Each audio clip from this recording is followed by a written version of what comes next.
Hello friends, welcome back to our channel Toppers Target. I hope आप सब अच्छे होंगे और आप सभी प्रिपरेशन अच्छे से चली रही होगी। तो आपके एग्जाम के लिए हम क्वेश्चन डिस्कस कर रहे थे, तो उसी सीरीज को कंटिन्यू करते हुए आज की क्लास में भी हम केमिस्ट्री के इंपॉर्टेंट क्वेश्चन डिस्कस करेंगे जो आपके एग्जाम्स में आपको हेल्प करेंगे। तो स्टार्ट करते हैं आज के सेशन को बिना टाइम वेस्ट किए हुए। अगर आप चैनल पर नए और अभी तक भी सब्सक्राइब नहीं किया है तो चैनल को सब्सक्राइब कर ले और वीडियो को लाइक करना ना भूले। तो स्टार्ट करते हैं आज की क्लास को। जैसा कि आपको दिख रहा होगा, क्वेश्चन नंबर फर्स्ट जो है ये है कि क्लोरीन इज एक ऑक्सीडाइजिंग एजेंट है, एक ब्लीचिंग एजेंट है, या फिर डिसइंफेक्टेंट है, या फिर ऑल ऑफ द अबव। सो जो क्लोरीन है, क्लोरीन इज ऑक्सीडाइजिंग एजेंट भी है, ब्लीचिंग एजेंट भी है, डिसइंफेक्टेंट भी है। तो इसका जो आंसर होगा वो होगा ऑल ऑफ द अबव। तो जो फोर्थ ऑप्शन होगा ये क्या हो जाएगा, सही आंसर। ठीक है, एक बार इसकी एक्सप्लेनेशन देखेंगे। हम बात कर रहे हैं क्लोरीन। क्लोरीन को अभी हमने क्या कहा, that is a oxidising agent. ठीक है जी। तो एन ऑक्सीडाइजिंग एजेंट और ऑक्सीडेंट गेन इलेक्ट्रॉन, ये क्या करता है कि एन ऑक्सीडाइजिंग एजेंट और ऑक्सीडेंट ये इलेक्ट्रॉन्स को गेन करता है and is reduced in a chemical reaction, also known as the electron acceptor भी कहा जाता है। Oxidising agent is normally is one of its higher possible oxidation state because it will gain electron and to be reduce. तो chlorine को क्या कहा जाता है एज द ऑक्सीडाइजिंग एजेंट, किसके लिए, for the purification of water. ठीक है जी, for the purification of water. तो क्लोरीन को यूज किया जाता है as the oxidising agent. Chlorine is used as the oxidising agent for the purification of water, for the purification of water. Is that clear?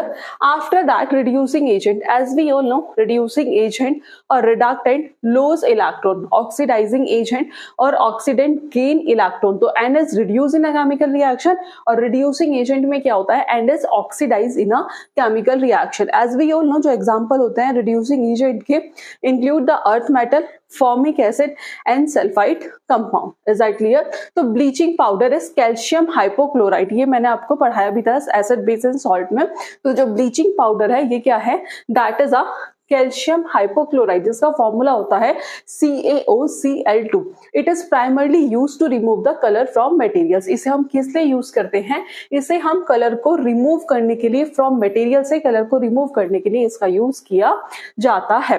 It is pale yellow in colour with a strong smell of chlorine. ठीक है जी, colour कैसा होता है, pale yellow होता है और जो chlorine की स्मेल होती है वो बहुत स्ट्रॉन्ग होती है। ये वाटर पे सॉल्युबल होता है and it is synthesised by the action of chlorine gas, जो प्रोड्यूस कहां से होती है, from the chlor alkali process और ड्राई स्लेक लाइम। ये भी मैंने आपको सॉल्ट में पढ़ाया था। ठीक है, आई होप आपने क्लास देखी होंगी। नहीं देखी है तो आप जाकर देख सकते हैं, आप प्लेलिस्ट गो थ्रू कर सकते हैं उसके लिए, या फिर आपको डिस्क्रिप्शन बॉक्स में भी लिंक मिल जाएगा। ठीक है, उसके बाद बात करें तो जो ब्लीचिंग पाउडर है is known as a chlorinated lime. ठीक है, अभी हमने देखा था कि chlorine is used as the oxidising agent for the purification of water and bleaching powder is also known as a chlorinated lime. Is that clear?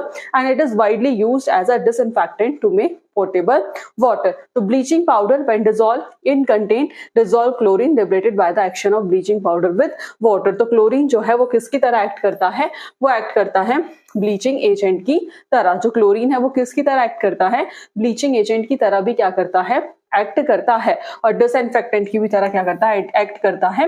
तो chlorine को हम एज ऑक्सीडाइजिंग एजेंट भी यूज करते हैं, ब्लीचिंग एजेंट भी use करते हैं और एज अ डिसइंफेक्टेंट भी यूज करते हैं। तो इसका जो करेक्ट आंसर होगा that is all of the above. Next question, question number second है कि डेनियल सेल कंसिस्ट ऑफ। ठीक है जी, तो एज वी ऑल नो कि जो डेनियल सेल होती है that is a galvanic cell. क्या होती है Daniell cell, that is a galvanic cell, जो केमिकल एनर्जी को किस में कन्वर्ट कर देती है, इलेक्ट्रिकल एनर्जी में। किस में, इलेक्ट्रिकल एनर्जी में। तो Daniell cell is a galvanic cell which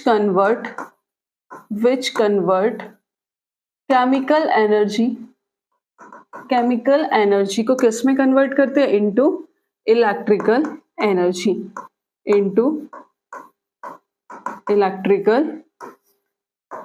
energy. Is that clear? But question में पूछा है कि Daniell cell consist of zinc and copper as electrode, zinc and Fe as electrode, ठीक है, An and Si as electrode, Zn and Ag as electrode, ठीक है जी। तो एज वी ऑल नो कि जो डेनियल सेल है it consist of 2 electrode of metal, ठीक है जी। इट कंसिस्ट ऑफ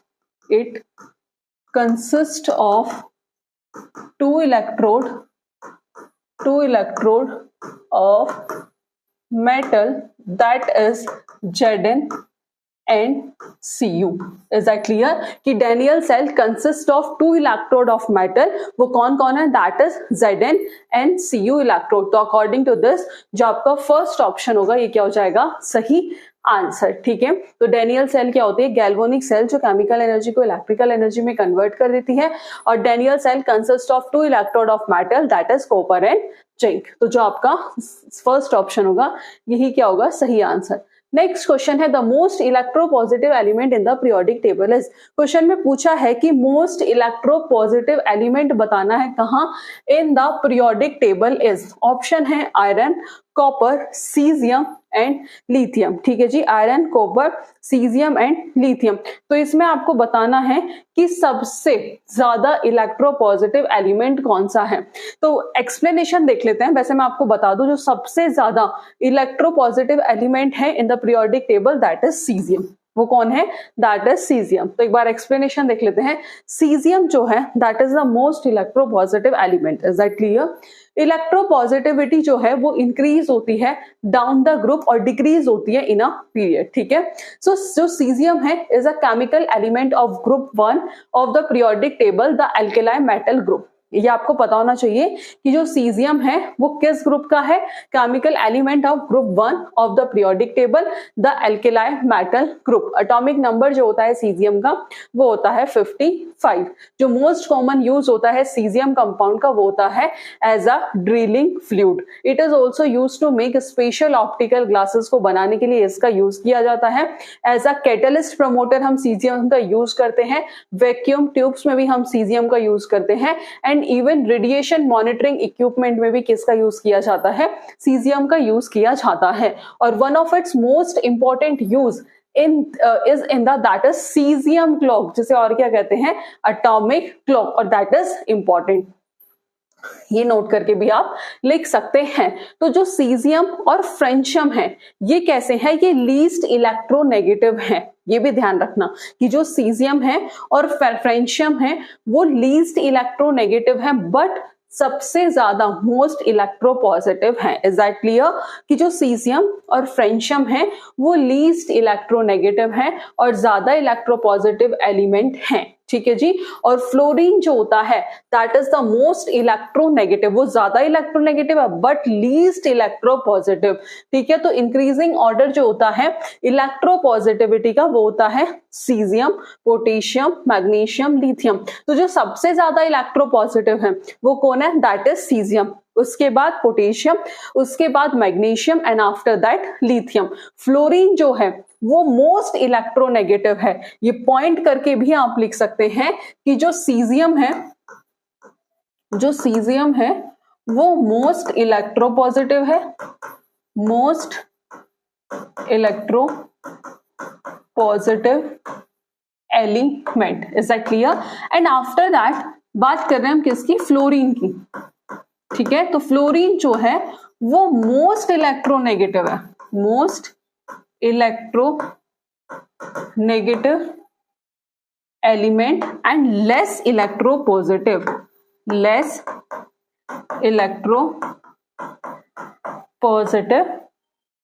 एलिमेंट, ठीक है जी। कि जो फ्लोरीन है वो मोस्ट इलेक्ट्रोनेगेटिव है बट लीस्ट इलेक्ट्रोपॉजिटिव, ठीक है जी, बट लीस्ट इलेक्ट्रोपॉजिटिव, ठीक है। यही आप ध्यान रखना। और ऑर्डर भी आपको पता होना चाहिए कि जो सबसे ज्यादा होता है caesium, then potassium, then magnesium, after that lithium, ठीक है जी।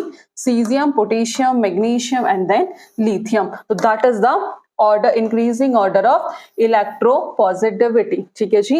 That is the increasing order of electropositivity, important, ठीक है। मूव करते हैं नेक्स्ट क्वेश्चन पर।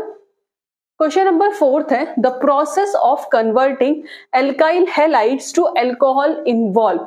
तो the process of converting alkyl halide to alcohol involve substitution reaction to involve substitution reaction. Is that clear? तो लेट्स सी, लिख सकते हो आप कि the process of converting, you can write the process of converting alkyl halides to alcohol involve substitution reaction। तो let's see option पहला है addition reaction, ये हो गया गलत। रीअरेंजमेंट रिएक्शन, वो भी हो गया गलत। सब्स्टिट्यूशन रिएक्शन जो आपका थर्ड ऑप्शन होगा, ये क्या हो जाएगा आपका सही आंसर। तो लेट्स एक बार इसे डिस्कस कर लेते हैं रिएक्शन को इसकी। तो रिएक्शन जो होगी दैट इज RX, ये क्या है? दैट इज एल्काइल हैलाइड, ठीक है जी, प्लस NaOH। तो ये क्या फॉर्म करेगा? ये फॉर्म करेगा ROH। ये क्या फॉर्म करेगा?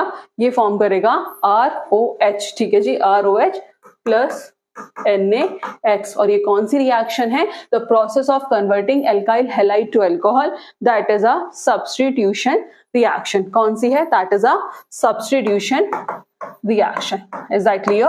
मूव करते हैं नेक्स्ट क्वेश्चन पर। क्वेश्चन नंबर 5 है अ सुटेबल रिएक्शन, ठीक है, बतानी है कि अ सुटेबल रिएक्शन जो बेंजीन को किस में कन्वर्ट कर दे? टोलीन में, ठीक है जी, सिंपल पूछा है। एक सुटेबल रिएक्शन जो benzene, that is as we all know, ये क्या है? ये है बेंजीन, जो बेंजीन को किस में कन्वर्ट कर दे? टोलीन में, ठीक है। तो plus CH3Cl in the presence of anhydrous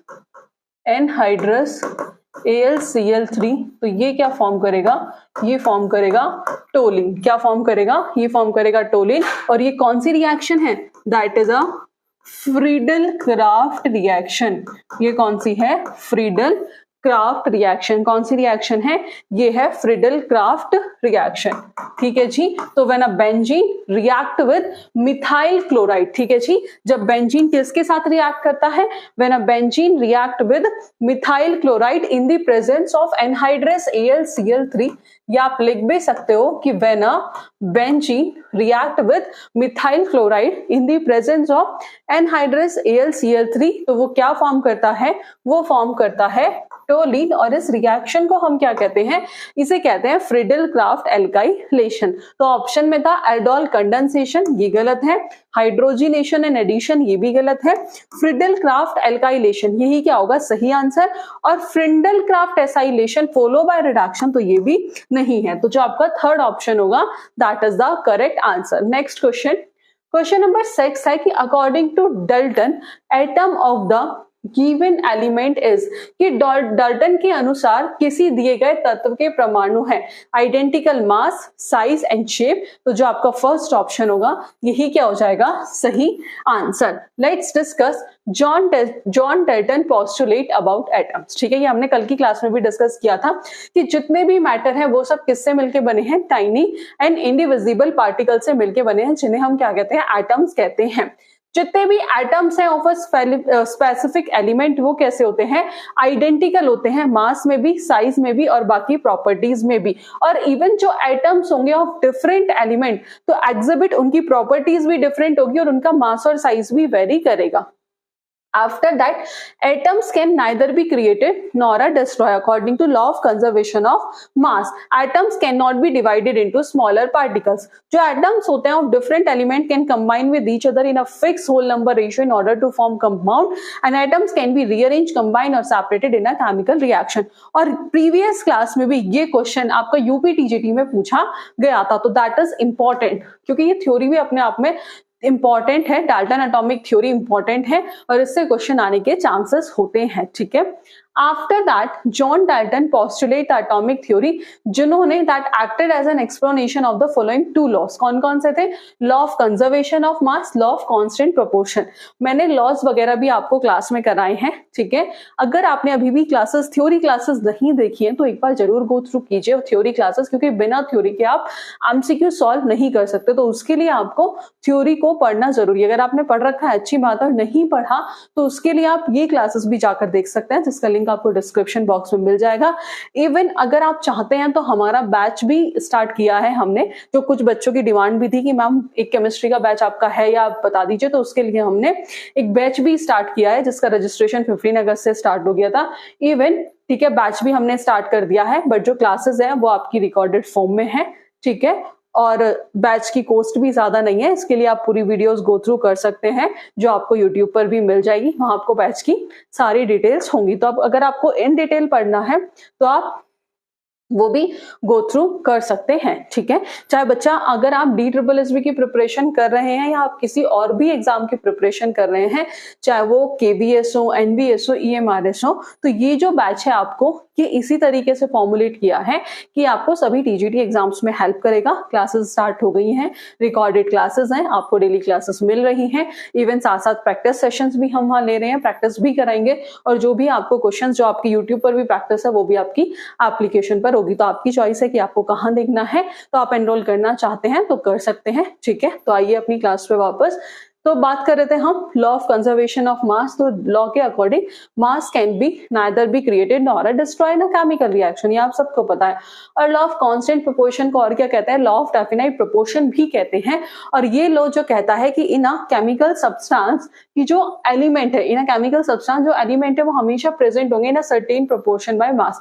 जैसे फॉर एग्जांपल की जो हाइड्रोजन, ऑक्सीजन एंड हाइड्रोजन जो प्रेजेंट होते हैं वाटर में, उनका रेशियो क्या होता है? That is 8:1, ठीक है। So we will obtain 1 gram of hydrogen and 8 gram of oxygen if we decompose 9 gram of water. After that, atom, as we all know, that is the smallest invisible unit of matter that constituent a chemical element. Every plasma, solid, liquid, gas, ये सब किससे मिलके बने हैं? Composed of ionized or neutral atoms. Around 100 picometer across atom are extremely small. ये आप सबको बात पता ही होगी, ठीक है।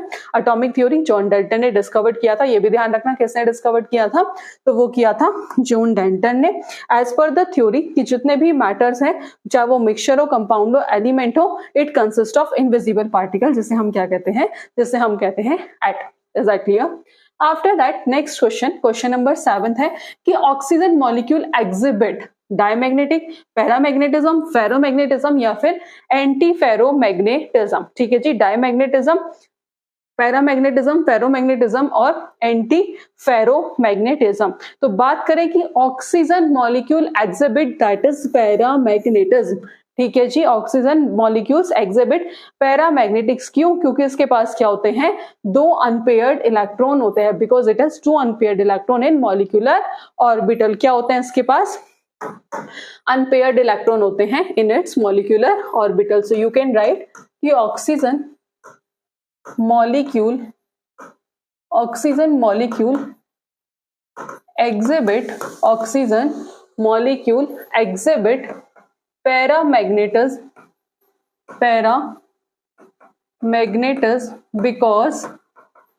because it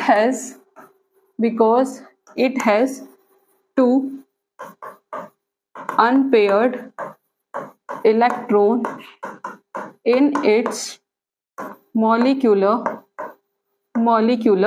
ऑर्बिटल, ठीक है जी। कितने होते हैं? 2 अनपेयर्ड इलेक्ट्रॉन होते हैं इन इट्स मॉलिक्यूलर ऑर्बिटल। तो जो करेक्ट आंसर होगा that is paramagnetism. Next question number 8 है कि at the end of the chemical reaction the catalyst remain, कि at the end of chemical reaction the catalyst remain. As we all know कि जो catalyst होते हैं, catalyst का क्या काम होता है? बेसिकली ये क्या करते हैं? केमिकल रिएक्शंस के रेट को क्या कर देते हैं? इंक्रीज कर देते हैं। Increase the rate of chemical reaction. ये आप सबको पता होगा कि जो कैटलिस्ट है वो किसकी तरह काम करता है, ये केमिकल रिएक्शंस के रेट को जो है वो बढ़ा देता है विदाउट इटसेल्फ बीइंग कंज्यूम। ठीक है जी, विदाउट इटसेल्फ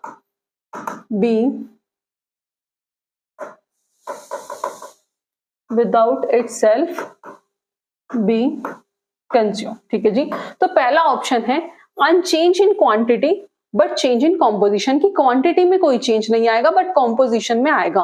क्वांटिटी में कोई चेंज नहीं है और कॉम्पोजिशन में भी नहीं आता। Unchange in composition but change in quantity and change in quantity and composition. ठीक है जी, तो इसका आंसर आप हमें बताएंगे कमेंट बॉक्स में। ठीक है, नेक्स्ट क्वेश्चन देख लेते हैं।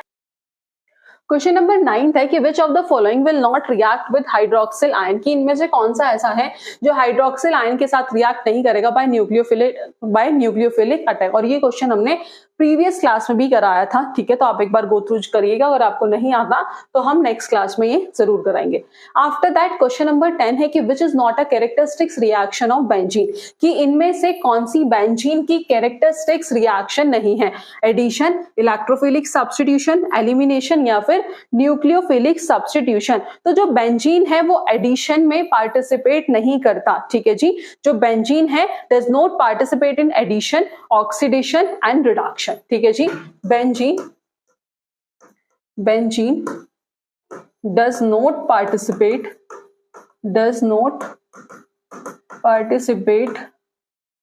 in addition,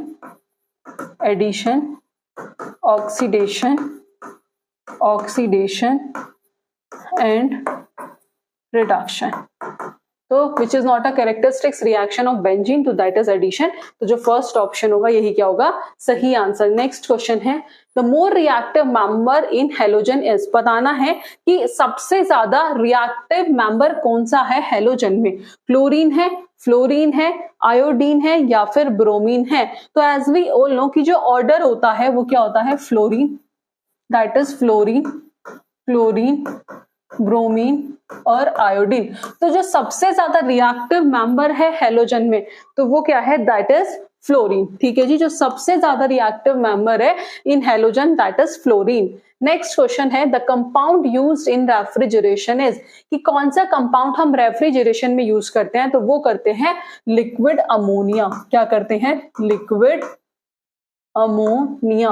तो लेट्स सी ऑप्शन, पहला है नाइट्रोजन, इनकरेक्ट, दूसरा है लिक्विड अमोनिया। तो जो सेकेंड ऑप्शन होगा यही क्या हो जाएगा, सही आंसर।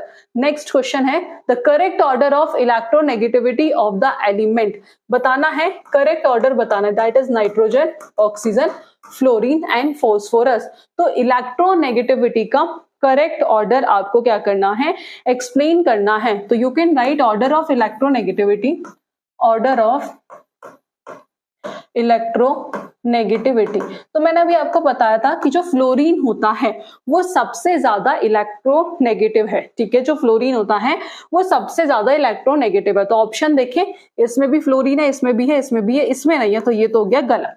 ठीक है जी, तो फ्लोरीन जो होता है वो सबसे ज्यादा इलेक्ट्रोनेगेटिव है। आफ्टर दैट फ्लोरीन के बाद जो होता है दैट इज ऑक्सीजन। तो लेट्स सी, देख लो ऑप्शन में ऑक्सीजन किस में है, इन दोनों में है, तो ये हो गया गलत। बाकी हमें एक बार थर्ड भी देखना पड़ेगा। अब हमें पता होना चाहिए कि फॉस्फोरस और नाइट्रोजन में सबसे ज्यादा इलेक्ट्रोनेगेटिव कौन है, तो वो है नाइट्रोजन। कौन है, नाइट्रोजन। तो इसके अकॉर्डिंग जो आपका तीसरा ऑप्शन होगा वो क्या हो जाएगा, सही आंसर। ठीक है, नेक्स्ट क्वेश्चन, क्वेश्चन नंबर 14 है nitration of benzoic acid give major product. जब बेंजोइक एसिड का क्या होगा, नाइट्रेशन होगा, तो निम्नलिखित में से कौन सा मेजर प्रोडक्ट होगा, ortho nitrobenzoic acid, Meta nitrobenzoic acid या फिर पैरा नाइट्रोबेंजोइक एसिड या फिर ऑल ऑफ द अबव। तो डिस्कस कर लेते हैं कि किसकी रिएक्शन, बेंजोइक एसिड। ठीक है जी, तो बेंजोइक एसिड क्या होता है, ठीक है जी, दैट इज COOH। ये क्या है, बेंजोइक एसिड। क्या होना है बेंजोइक एसिड का, नाइट्रेशन। क्या होना है, नाइट्रेशन। तो that is HNO3 concentrated H2SO4। ठीक है जी, कंसंट्रेटेड H2SO4। तो ये क्या फॉर्म करेगा, ये फॉर्म करेगा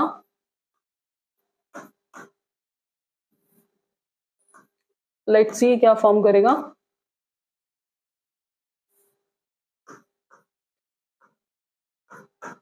ये फॉर्म करेगा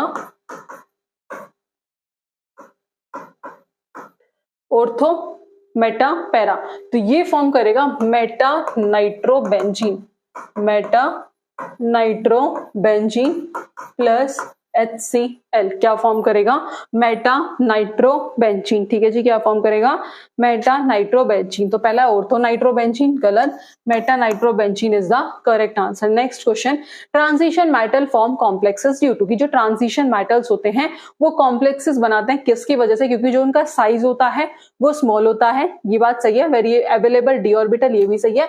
आयनिक चार्ज जो है वो लार्ज होता है, ये भी सही है। तो इसका आंसर हो जाएगा ऑल ऑफ द अबव, कि small size, available d orbital और लार्ज आयनिक चार्ज, तो all of the above is the correct answer. Next question है, among the following the one which has maximum ionic character, कि इनमें से किसका सबसे ज्यादा मैक्सिमम आयनिक कैरेक्टर होता है।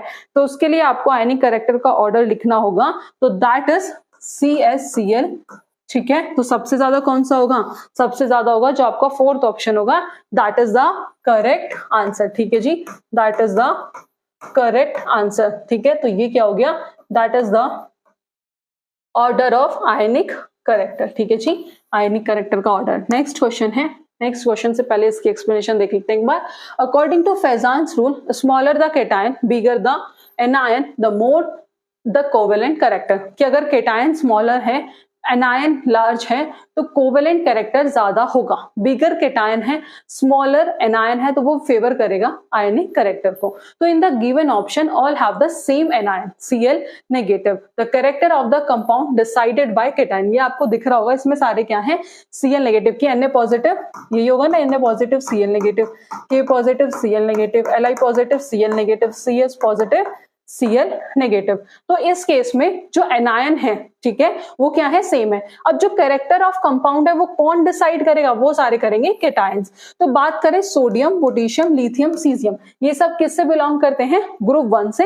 And their order of atomic size, तो सीजियम का साइज बड़ा होता है, उसके बाद पोटेशियम, उसके बाद sodium and after that lithium. तो फेजान रूल के अकॉर्डिंग अगर केटायन क्या है, बिगर है, और स्मॉलर एनायन है, तो वो फेवर करेगा आयनिक कैरेक्टर को। तो इस केस में जो CsCl है इसका मैक्सिमम आयनिक कैरेक्टर होगा। ठीक है, next question, the charge of an electron, easy question है, 1.6 इंटू 10⁻⁻⁹ कूलम। तो पहला ऑप्शन 1.6 इंटू 10⁻⁻24 इनकरेक्ट, 1.8 इंटू 10⁻⁻19 ये भी गलत है, 1.6 इंटू 10⁻⁻19 कूलम। तो जो थर्ड ऑप्शन होगा ये क्या हो जाएगा, करेक्ट आंसर। नेक्स्ट क्वेश्चन है, क्वेश्चन नंबर 18 है, sulphur exhibit variable valency due to, क्योंकि उसके अंदर क्या होते हैं, presence of d orbital in sulphur. तो पहला है बिगर साइज की वजह से, तो गलत है। हायर इलेक्ट्रोनेगेटिविटी की वजह से, ये भी गलत है। Presence of d orbital in sulphur, तो जो तीसरा ऑप्शन है ये क्या हो जाएगा, सही आंसर। ठीक है, नेक्स्ट क्वेश्चन है, which of the following CH3X bond has the highest polarity. तो पोलैरिटी का ऑर्डर आपको पता होना चाहिए, ठीक है, ये इसलिए नोट करा रही हूं आपको, ठीक है, इससे रिलेटेड अगर क्वेश्चन आए तो आप गलत ना करके आए। ठीक है, पोलैरिटी का ऑर्डर होता है दैट इज, एक second, that is CBr, CF, Cl, Ca। ठीक है, तो जो पोलैरिटी का ऑर्डर होता है वो होता है ये आपका, that is CH3, CH3, CH3, CH3, CH3। Is that clear? तो you can write CH3 Cl। ठीक है जी, तो इसमें पूछा था कि which of the following CH3X bond has highest polarity. तो जो हाईएस्ट पोलैरिटी होगी वो किसकी होगी, वो होगी थर्ड ऑप्शन की। एंड आफ्टर दैट उसके बाद CH3F and after that CH3Br and after that CH3I। तो that is the polarity order. तो जो थर्ड ऑप्शन होगा ये क्या होगा, सही आंसर। जो आपका थर्ड ऑप्शन होगा that is the correct answer. Move करते हैं नेक्स्ट क्वेश्चन पर। क्वेश्चन नंबर 20 है, the catalyst used in the manufacture of methyl alcohol from water gases. तो कौन सा कैटलिस्ट यूज होता है in the manufacture of methyl alcohol from water is. तो पहला है ZnO प्लस MnO2। तो इसमें बताना है कि कौन सा कैटलिस्ट यूज होता है। तो जो रिक्वायर्ड कैटलिस्ट है वो कौन सा है आपका, that is ZnO plus Cr2O3। ठीक है जी, इसके लिए जो रिक्वायर्ड कैटलिस्ट है, जो रिक्वायर्ड कैटलिस्ट है वो है ZnO प्लस Cr2O3। तो आपका जो तीसरा ऑप्शन होगा ये क्या हो जाएगा, सही आंसर। लेट्स डिस्कस जो वाटर गैस है वो किस किस का मिक्सचर होता है। तो water gas is a mixture of carbon monoxide and hydrogen gas, जिसे हम सिंथेसिस गैस भी कहते हैं। ये जो वाइडली यूज किया जाता है मिथेनॉल को प्रोड्यूस करने के लिए, तो जैसे carbon dioxide plus H2 that is CH3OH। तो इस रिएक्शन को रिक्वायर्ड होती है ZnO plus Cr2, ZnO and Cr2O3 as a catalyst, जो क्या प्रोड्यूस करता है मिथेनॉल विद हाई सेलेक्टिविटी। तो जो आपका थर्ड ऑप्शन था that is the correct answer. Next question है, क्वेश्चन नंबर 21 है, आयनिक कंपाउंड डिसॉल्व इन। तो जो आयनिक कंपाउंड डिसॉल्व होते हैं वो होते हैं पोलर सॉल्वेंट में। किस में होते हैं, आयनिक कंपाउंड डिसॉल्व होते हैं पोलर सॉल्वेंट में, और इनसॉल्युबल होते हैं in non polar solvent and insoluble in non polar solvent. ठीक है जी, इनसॉल्युबल होते हैं नॉन पोलर सॉल्वेंट में। तो पूछा था आयनिक कंपाउंड डिसॉल्व इन, तो वो होता है पोलर सॉल्वेंट में। तो जो पहला ऑप्शन होगा यही क्या हो जाएगा, सही आंसर। नेक्स्ट क्वेश्चन है, the most electropositive halogen is. ये अभी हमने डिस्कस भी किया था कि जो सबसे ज्यादा इलेक्ट्रोपॉजिटिव हैलोजन कौन सा होता है। ठीक है जी, the most electropositive halogen is fluorine, chlorine, bromine, iodine. तो जो सबसे ज्यादा होता है वो होता है आयोडीन। ठीक है, let's see, fluorine, chlorine, bromine, iodine ये सारे सेम ग्रुप से बिलोंग करते हैं, दैट इज हैलोजन। ये आप सबको पता ही है। फ्लोरीन एट द टॉप पे होता है और आयोडीन ग्रुप में बॉटम पे होता है। तो जब हम डाउन अ ग्रुप जाते हैं तो इलेक्ट्रोपॉजिटिविटी बढ़ती है। ध्यान रखना, as we move down a group तो इलेक्ट्रोपॉजिटिव बढ़ेगी। तो उस केस में जो आयोडीन है वो क्या होगा, वो होगा सबसे ज्यादा इलेक्ट्रोपॉजिटिव हैलोजन। ठीक है, इतनी बात समझ में आ गई। और लीस्ट इलेक्ट्रोनेगेटिव, ठीक है, and it is the most electropositive. तो ये होगा लीस्ट इलेक्ट्रोनेगेटिव आयोडीन और most electropositive, most electro positive. वहीं अगर फ्लोरीन की बात करें तो जो फ्लोरीन होता है वो मोस्ट इलेक्ट्रोनेगेटिव है। ठीक है जी, एज वी ऑल नो जो फ्लोरीन है वो मोस्ट इलेक्ट्रोनेगेटिव है, मोस्ट इलेक्ट्रोनेगेटिव एलिमेंट और least electro positive, least electro positive. और क्वेश्चन में पूछा था कि सबसे ज्यादा इलेक्ट्रोपॉजिटिव हैलोजन कौन सा है, तो दैट इज आयोडीन। तो आयोडीन लीस्ट रिएक्टिव होता है of the halogen as well as the more electropositive halogen. Iodine के पास टेंडेंसी होती है इलेक्ट्रॉन को लूज करने की और वो पॉजिटिव आयंस फॉर्म करता है ड्यूरिंग अ केमिकल रिएक्शन।